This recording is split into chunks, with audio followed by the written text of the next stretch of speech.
Jesus of Nazareth, a.k.a. Michael of Nebadon. Jesus' life was his gospel. He revealed God the Father through the perfection of how he lived among us. It is from studying his life that we learn, not from his words or his teachings. He was here for us on earth and also for the mortals on all of the other worlds in his universe. Jesus' incarnation on earth was his final task to receive full authority over his universe. 6 times before he came to earth, Jesus had incarnated, called a bestowal, on 6 different worlds.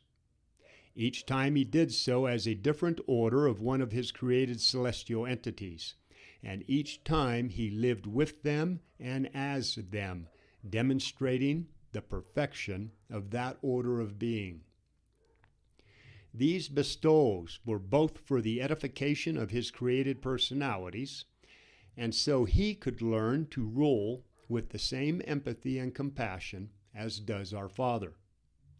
Jesus' first bestowal into one of his creatures was as a Melchizedek's son, and then they continued down the order of his created personalities until his last bestowal on earth as a babe of the material realm named Joshua ben Joseph, Jesus.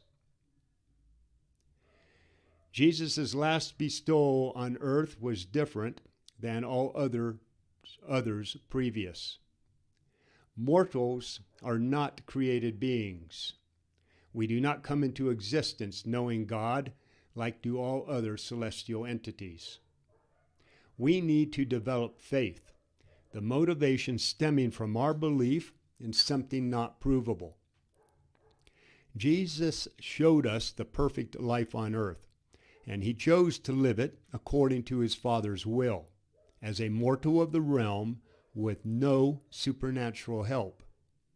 Jesus chose to follow the natural outworking of his life on earth, which in this case meant being crucified like a common thief by ignorant, intolerant, and barbaric human beings. In one short lifetime, Jesus lived as we do, going from birth to receiving his thought adjuster to eventually coming to perfection with God. Jesus came to reveal the Divine Father and the brotherhood of humanity, not to dictate social mores, and he did not do so. Furthermore, we are not to try and model our lives after Jesus and try to live as he did. Jesus was the creator of the universe. We are the lowest of the realm, at least at this stage of our development. Jesus had his own duties to accomplish here, and we have ours. Instead of trying to model his life exactly, we are told to study how he lived, interacted with people, and worshiped his Father in heaven so we can adapt those lessons to the world in which we find ourselves.